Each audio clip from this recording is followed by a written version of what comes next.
Hello, everybody. Welcome again to another episode of From There to Here. And I'm your host, Lawrence Temple.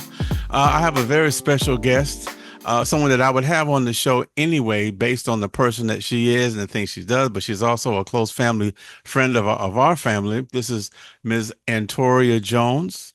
And here you go. Hey, how you doing? Hello. And I like the guests to say what they are, if we want to use that. So in a general way, I will say that her career and her passions revolve around teaching, mentoring, motivating people. That's as specific as I will get. And we're going to learn a lot about her journey, and what she does. So, Miss Jones, how you doing? I'm doing well. Thank you so much for having me on your broadcast and for just giving me this opportunity. You know, I love you and I'm, Absolutely. I'm very thankful to be here. It's a family. She's my sister. We argue like that sometimes too, but you know what? We need to talk about that right now. All right. So listen, have you heard the term elevator speech? Yes. So for those who don't know, an elevator speech is imagine you're in an elevator with someone else. You're only going to be there a few seconds. And if they ask you who you were, whatever you would tell them in a few seconds, that kind of boils down what you're about. That's your elevator speech. So, Ms. Jones, if you had to give your elevator speech, give it to us now about what you're all about. Awesome. I would say in the elevator that I am a mother first and foremost, that I am an educator. I am a minister of the gospel of Christ. I am a children's advocate. Also, I am a mentor to young girls through Tea Time Mentoring. And also, I am just a lover of Jesus and a lover of people. And I know you're an author too. Did you say that in your list also? Did you say author? That could have been missed, but yes. Okay. So that's a long list. That's a lot of hats, even though they kind of seem to have a theme that ties them together. Um, there's something I like to start off with. I like to tell a lie. I say something that I'm pretty sure is false about my guests to give you the chance to straighten it out. So, Okay. so all right. So this is the false version I want to give. You were born in extreme wealth. Your career path was laid out for you since you were a child to do exactly what you're doing. And your path from there to here has been pretty easy and smooth sailing. I think that's a lie. Am I right? Absolutely, absolutely. I would say the total opposite of the coin would be my life. As far as it's starting with being an educator, no one would have ever thought, especially myself, that I would be educating students in any capacity, due to the fact that you are looking at a woman that did not know how to read as a child. And so to have an opportunity to teach children the fundamentals of learning in this at their young ages blows my mind because I remember sitting in the chair when I was younger Mm. at school, and the teacher would be talking, and then all of a sudden she would say, "Okay, now we're going to read." Well, I was that child that was scooting down in the seat because, or I was excusing myself with the excuse that I needed to go to the bathroom for On sure. on that, it's something I because people don't know. What ages do you teach? Where do you teach? That kind of thing. I teach in Volusia County at Holly Hill School, and I teach VPK, which Now, are 4-year-olds. 4-year-olds. Now, to the person, because a lot of people watching this aren't school people. To the Mhm. person that says, VPK, kindergarten, those little ages, that doesn't really matter. All they're doing is having playtime and coloring. It's not that, basically just babysitting. That's really all that's about. To the person who says that, what would you say?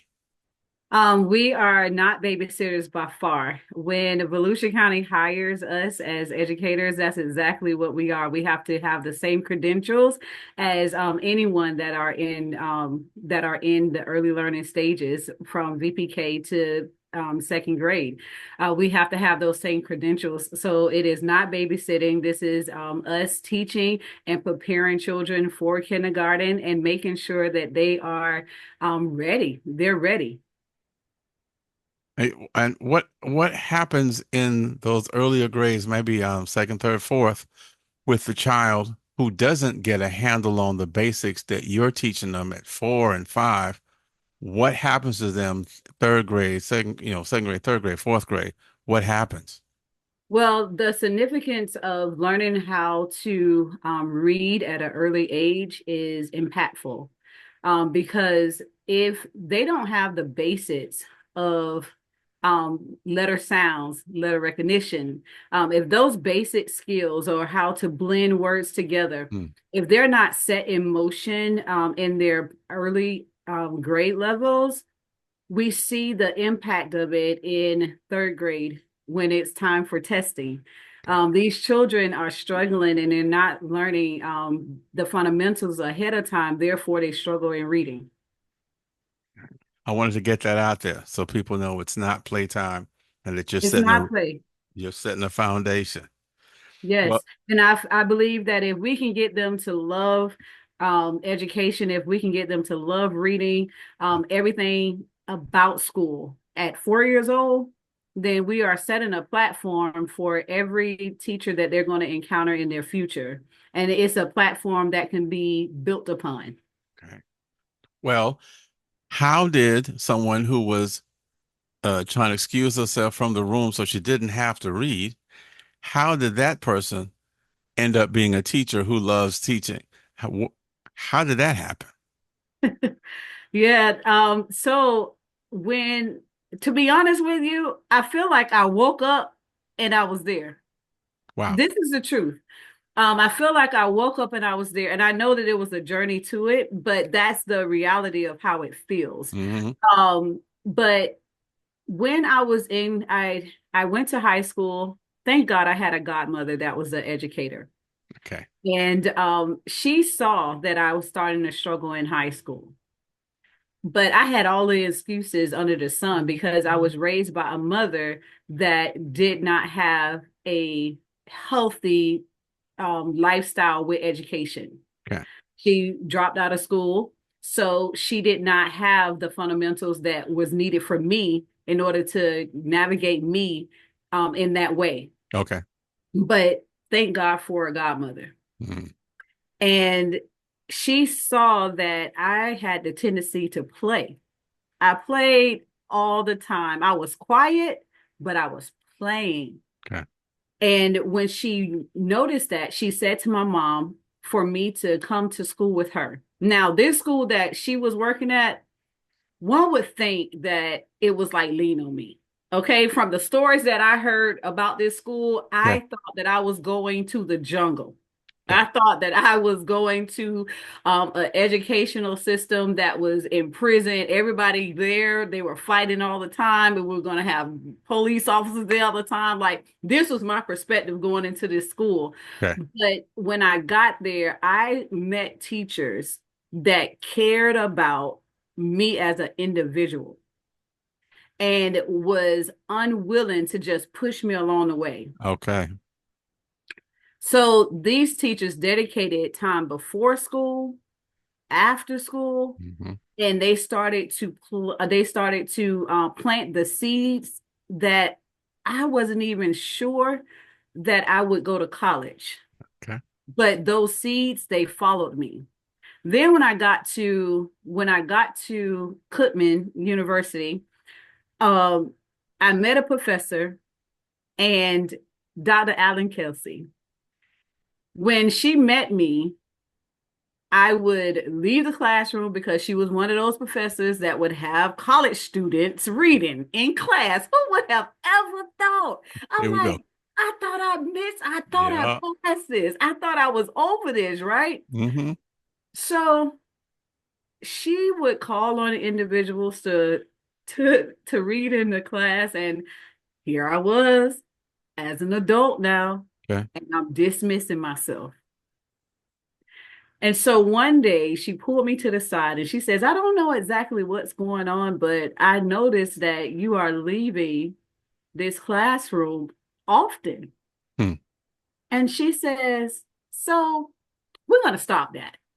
We're going to stop that. And that was the beginning of the journey to learning Wow. how to read Wow. as a college student. So you're 17, 18 years old, whatever, and having to Not at pick that up, time. say again?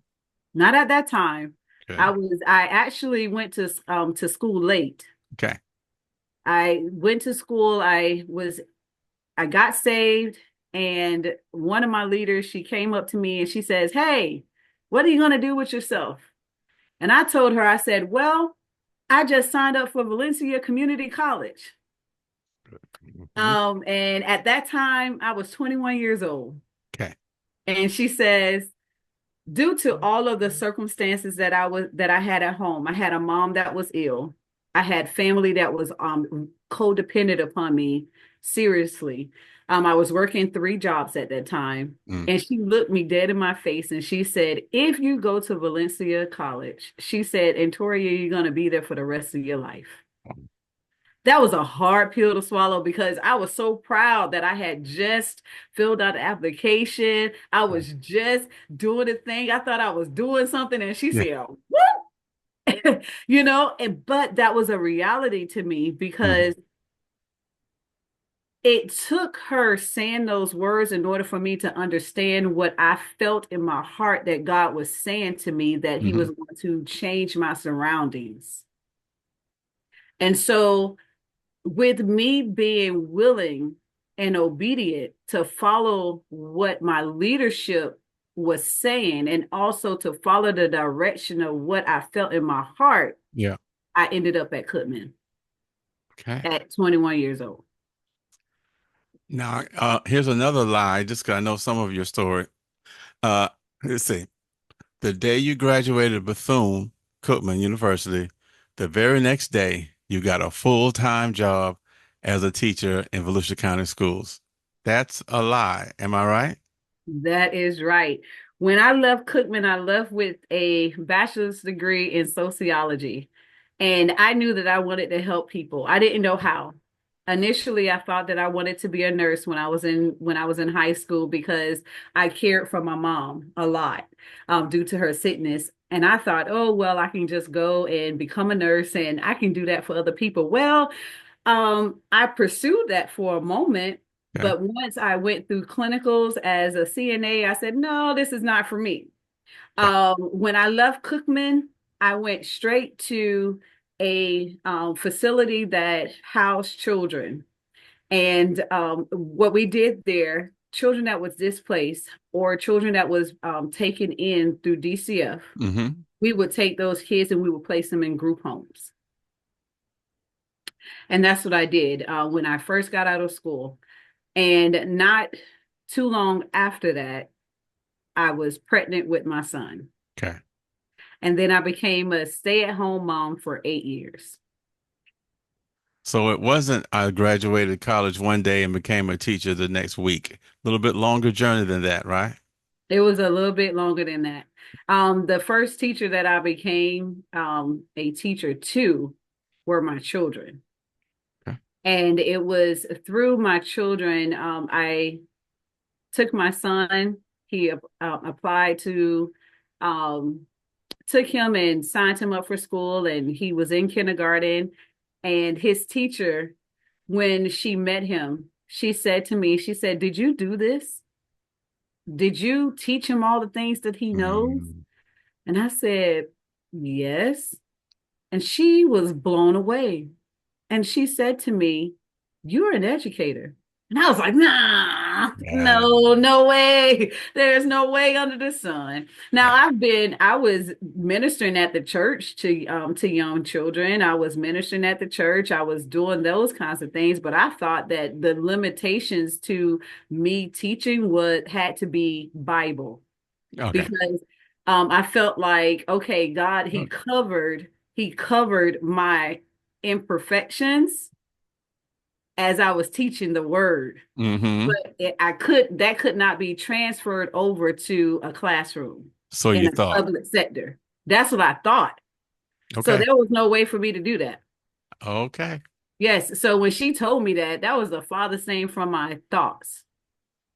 I think that's really big because, some of our audience are spiritual people or whatever, and others are not.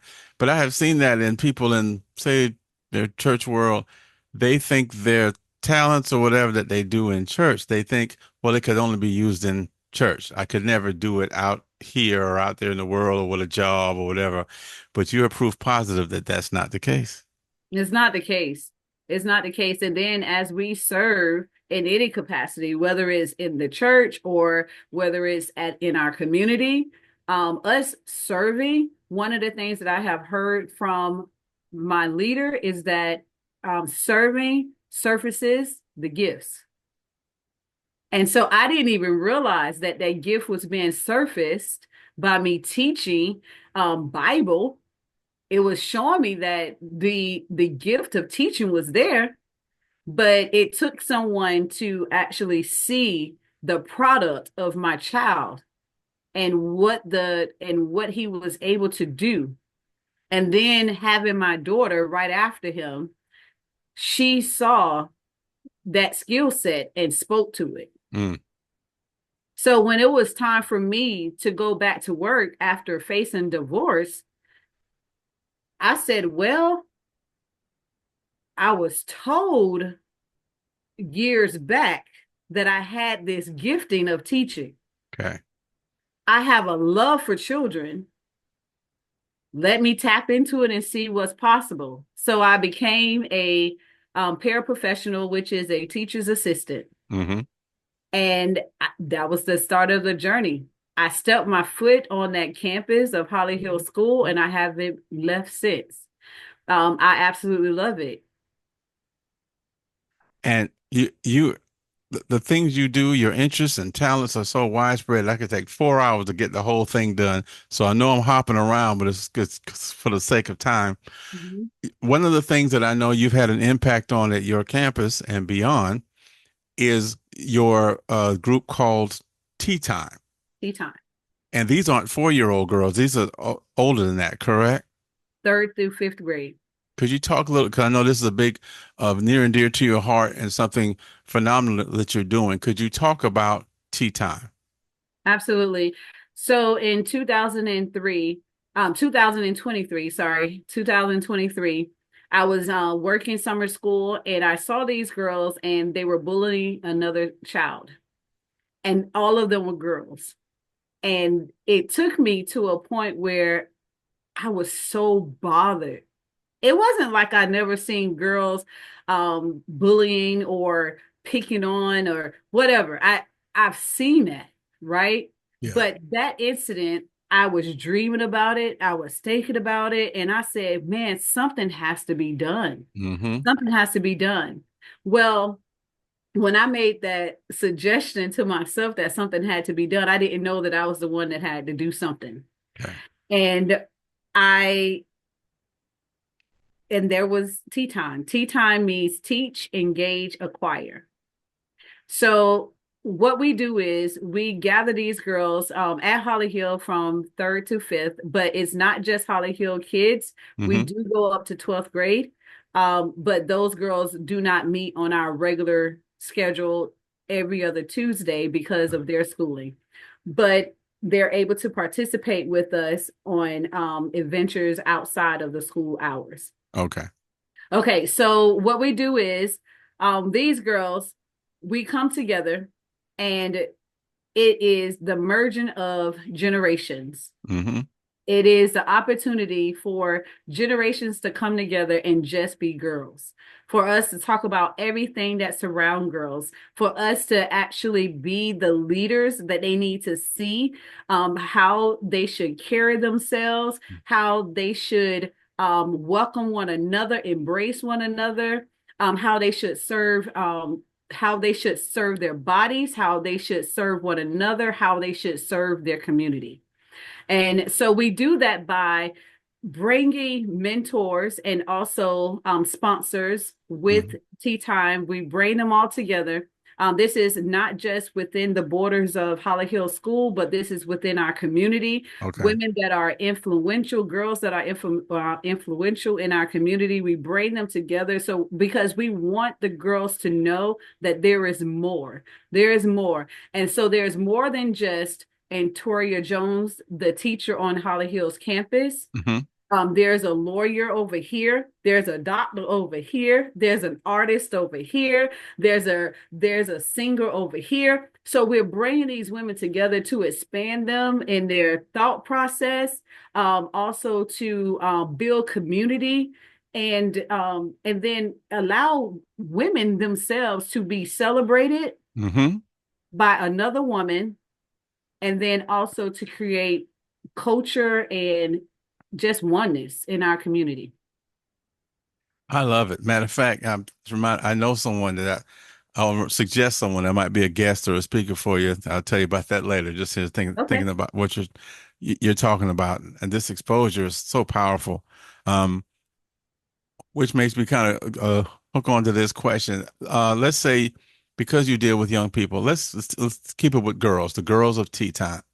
When you think about those girls, if someone who didn't work at schools, didn't know much about kids, say, "Hey, Miss Jones, could you tell me what do you think are like the two or three main things that you see that young girls need in this day and age or in this culture or whatever?"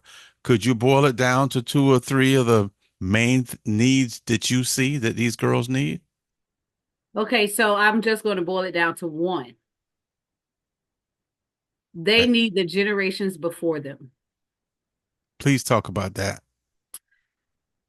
The girls that are being raised right now, a lot of them are being raised by social media. They're being raised by their famous, their most popular, famous artists. Okay. They're being raised by so many others and not the generations that are within their proximity. And Okay. so I believe that in for our girls to succeed and to grow into the woman that they are intended to be, they Hmm. have to see community. They have to see it. They have Okay. to embrace it. They have to know it. So they need people like myself to sit down at the table with them, to Okay. have those one-on-one conversations with them. They are in need of that relationship with generations before them. That's powerful because the average person who doesn't really deal with kids, they probably assume, well, kids don't want to hear what adults or anyone older than them has to say. So that's this what the average adult person would think probably is the opposite of what you're saying they really need. Absolutely. It's everyone is traveling on a journey, but what better journey to travel when you already have footprints in the sand? You already have a guide. Got it. They've already been there. They've done it. So I can learn from your footsteps. If I see that there's only one foot in the sand, that could tell me that this was a location that you fell over. Okay. Maybe you fell. Maybe I, and so it'll prevent me from having those same trials, or not necessarily prevent the same trials, because we're going to have the trials and we're going to have the lessons that we have to learn, Yeah. but it gives me an opportunity to cross over it if I decided to. I This don't is have to make good. the same Mm. mistakes Okay. because someone is sharing their story. Hmm. I always try to take a phrase from the interview and I make that like the subtitle, and I'm going to say something about footprints because what you said, that footprints in the sand, that really boils down what you're talking about. That's a really powerful metaphor for what you're doing. I believe it. I believe it. So when I sit down with these young girls, even Hmm. with my own daughter, I tell them the truth of what I've been through.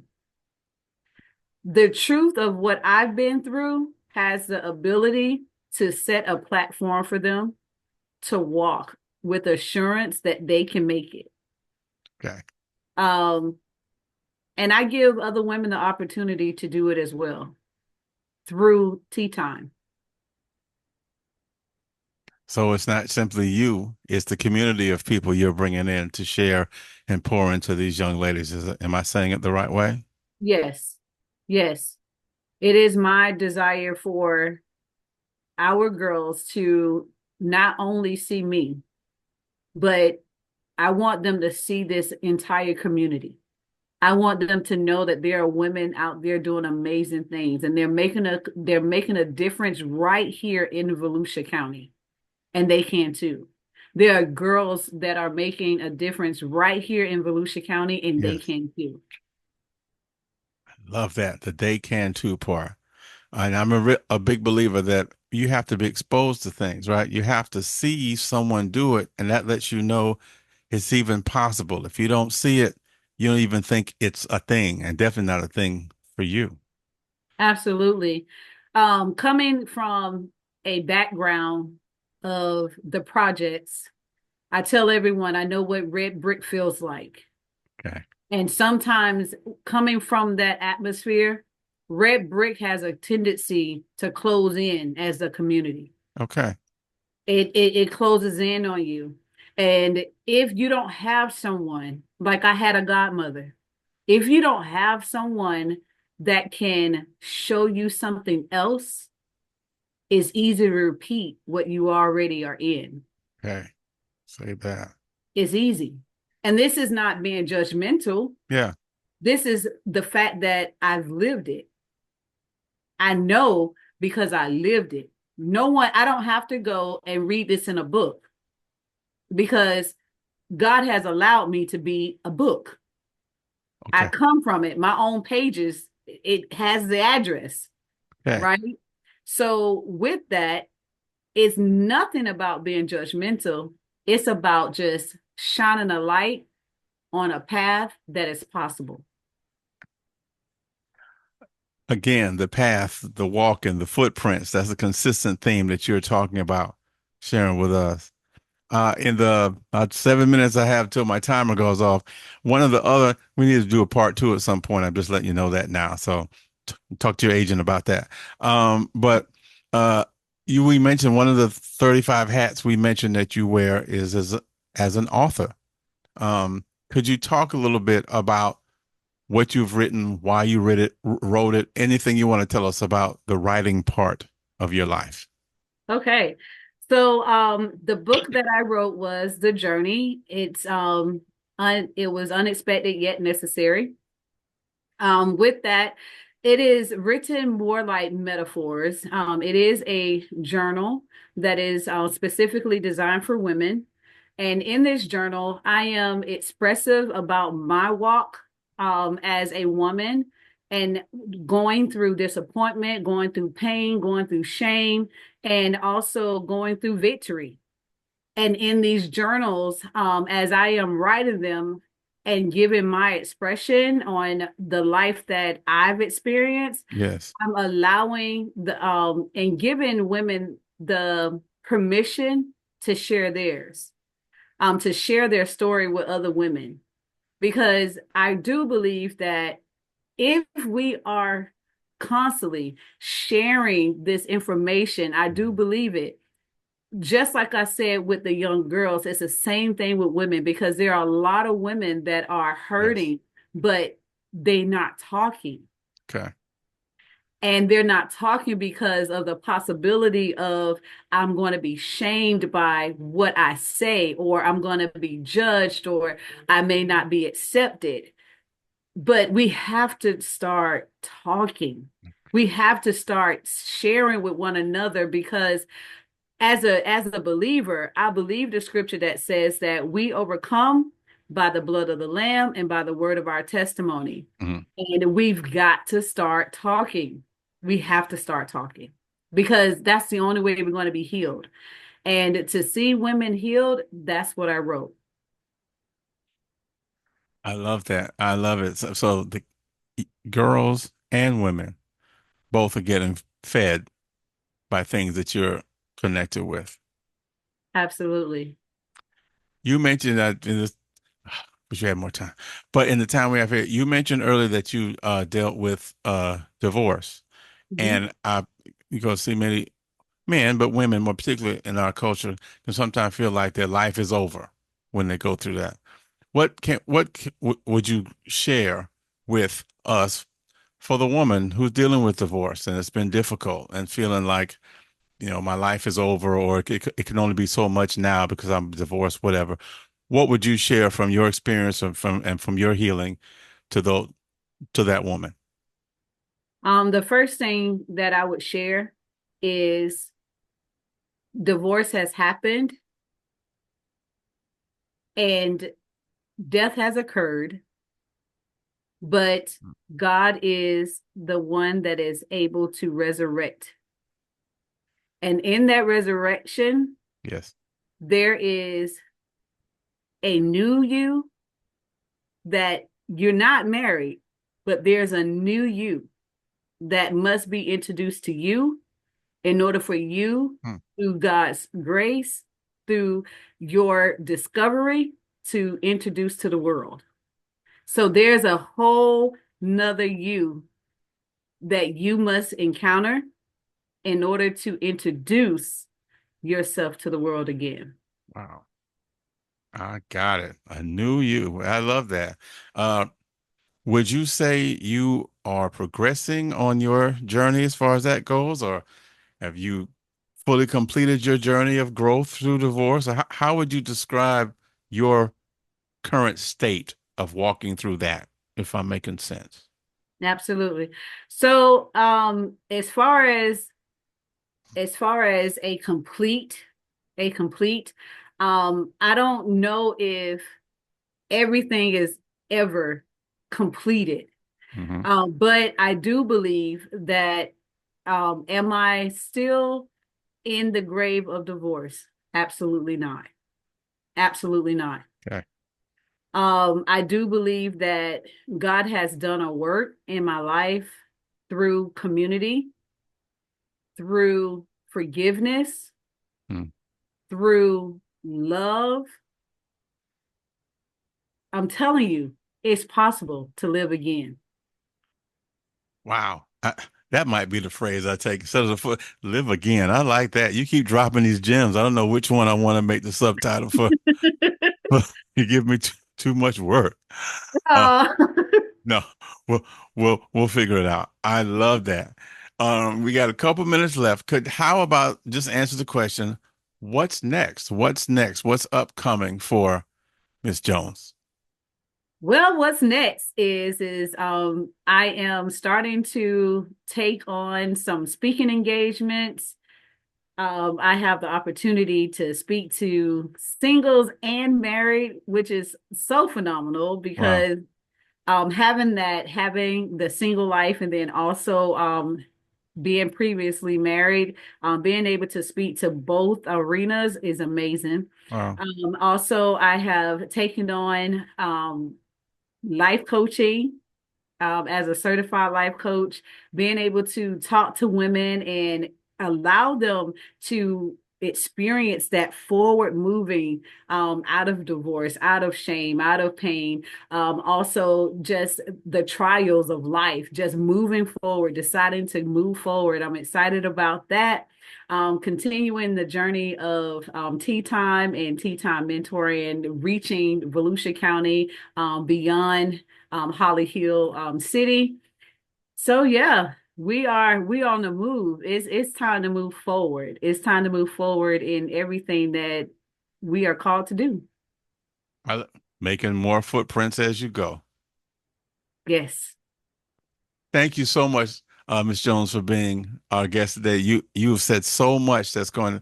Well, you're doing so much in your own life that's helping people, but even in this short post here, podcast episode, a lot of people are going to be helped by this. Thank you so much. You're welcome.